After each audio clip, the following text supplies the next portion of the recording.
Hey guys, welcome back to the Calibrate Tools channel, and today we're going to learn how to use one of these things right here, a bench grinder, but use it safely. Stick around and I'll see you guys right after this.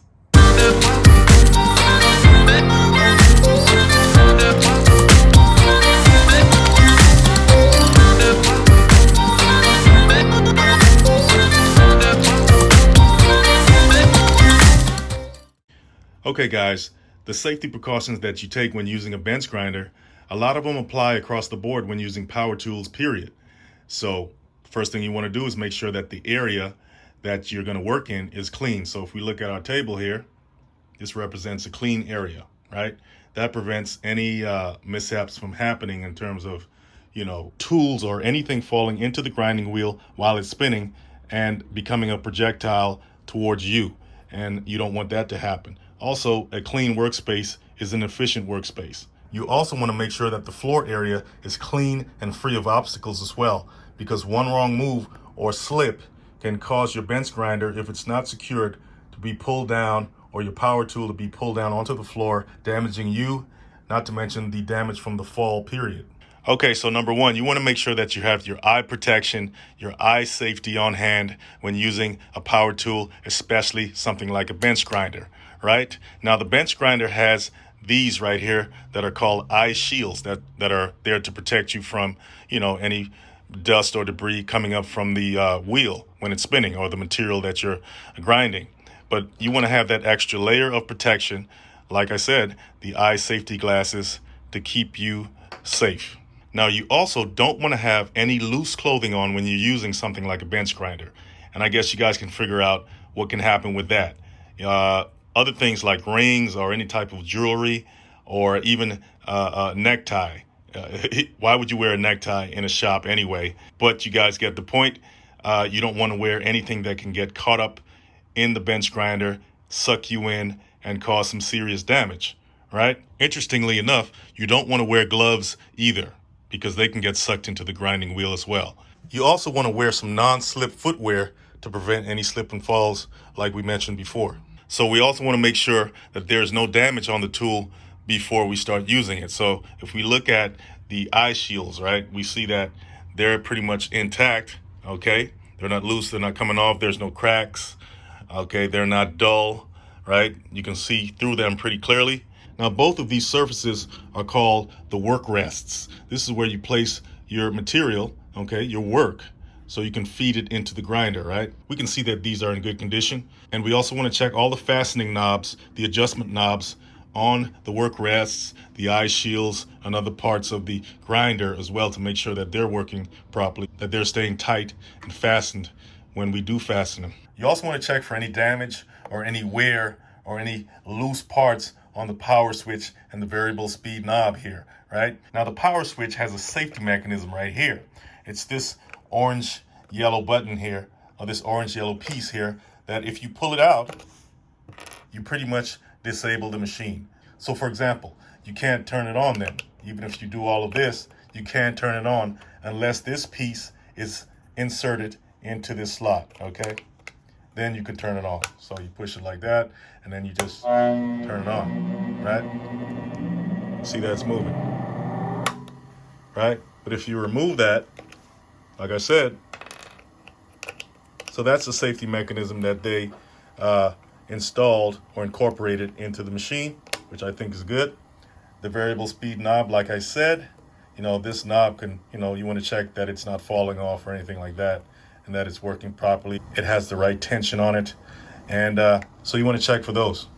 Okay, so the next thing you want to check is to make sure that the grinding wheels are rated for this grinder. Now, this is an 8-inch diameter, 5 amp variable speed grinder, okay? That means the wheel has to be 8 inches in diameter, and it's rated 2,000 to 3,400 RPMs, okay? And the arbor hole, the arbor is a 5/8 inch arbor hole. And I'll show you guys what that is in a second. So we can see the specs on the grinding wheel if the label's still on it, and it is. So it says 8-inch diameter on the top, thickness is 1 inch, and a 5/8 inch arbor. This is the finer grit grinding wheel, and this is the rougher grit grinding wheel, okay? And you can look at the one on the rougher grit grinding wheel. It says 8-inch diameter, 1 inch thick, and it has a 5/8 inch arbor hole. And both these wheels max out at 3,600 RPMs. You can see that on this one as well. But the machine is rated for up to 3,400 RPMs, right? Just because the wheel is rated at 36 doesn't mean that the machine is going to go to 36. Obviously it's not, but you can still use these wheels. And you also want to check to see if there's any cracks in the wheels, whether it's on the wall of the wheels or on the face of the wheels right here. If you see any cracks at all, the wheels have to be replaced immediately. So you can spin the wheel around to see if there's any cracks at all in the wheels this way. But if you want to see the wheel in its entirety, you can take off the wheel covers. Now these are the outer wheel covers, right? You got one on that side and you got one on this side. And they're fastened to the inner wheel covers, which are these, okay, by these knobs here, right? So if you want to take off the wheel and replace it or examine it further for any cracks in its entirety, you have to unscrew these 3 knobs here.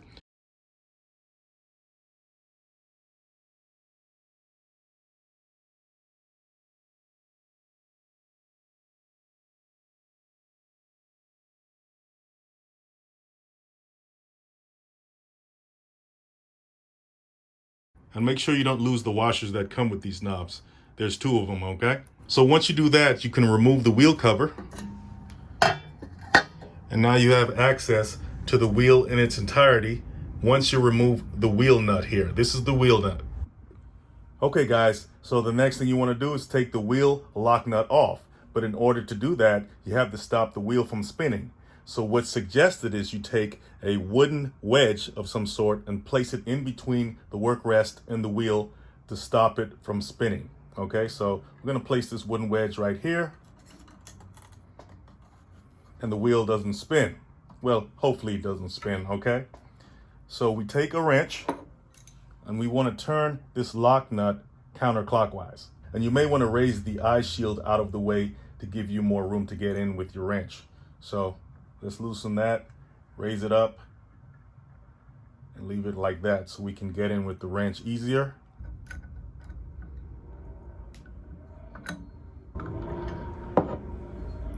And loosen the nut, take it off. And this is the outer flange. We want to take that off. And you also want to make sure that you use the flanges that come with the grinder, okay?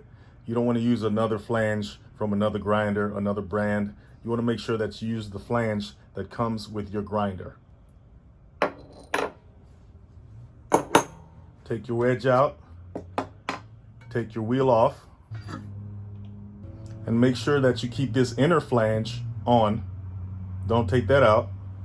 And you can look at your wheel in its entirety and check for any damage, whether it's inside, in this arbor hole here, and you know, take a better look at it. Okay, so another test that you can perform to check for any damage or cracks in your wheel is called a ring test. And what you would do is you would take your wheel, while it's off the grinder, of course, and suspend it from a dowel, or if you don't have a dowel, you can use your finger, as long as it fits through the arbor hole here. This is the 5/8 inch arbor hole that we talked about earlier. That's just the hole that you use to mount the wheel on the grinder, all right? So you take your finger, in this case, right, and you suspend the wheel from it, okay, like that. And let's pretend that that number 1 means that the wheel is perpendicular to the floor right now.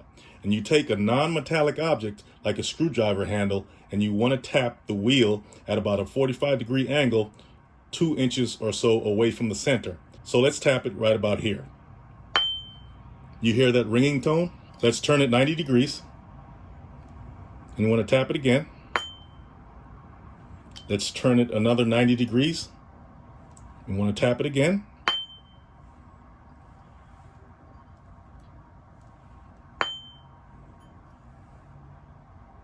So we made a full 360 and we tapped it and we heard that ringing tone. That means there's no damage in the wheel. All right, that means there's no cracks or anything like that. Now, if we heard a dead tone, then that means there's damage in the wheel.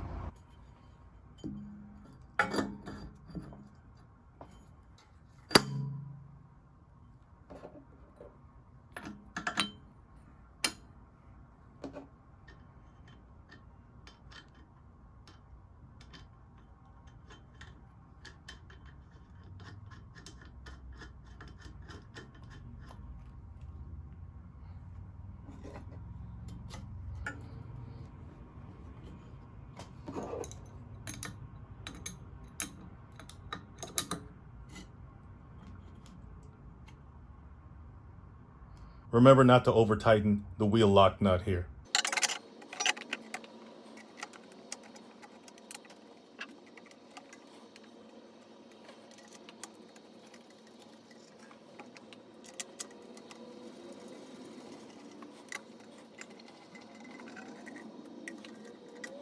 Okay guys, a few more things. You want to make sure that the distance between the work rest and the wheel is about 0.125 inches. There are gauges on the market that you can buy specifically for that purpose, measuring the distance between the work rest and the wheel. Make sure you hold your workpiece with a clamp or a vise like this one, okay, before you feed it into the wheel. You want to make sure that the wheel is spinning at full speed before you feed it any material. And you also want to feed the material against the direction of the wheel.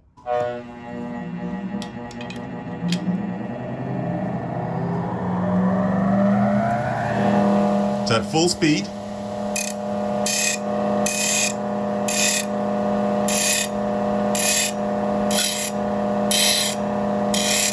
Never grind your work or material on the side of the wheel. And never force your material into the wheel as well. Always check if your cord is damaged and use a 3-prong plug with a grounding pin. Guys, those bench grinders are some of the most useful tools that you can have in your shop or garage, but you got to be safe with them, right? Just like any other power tool. If you like this content, I hope you hit the like and subscribe button before the end of the video, okay? Thanks, guys. See you in the next one.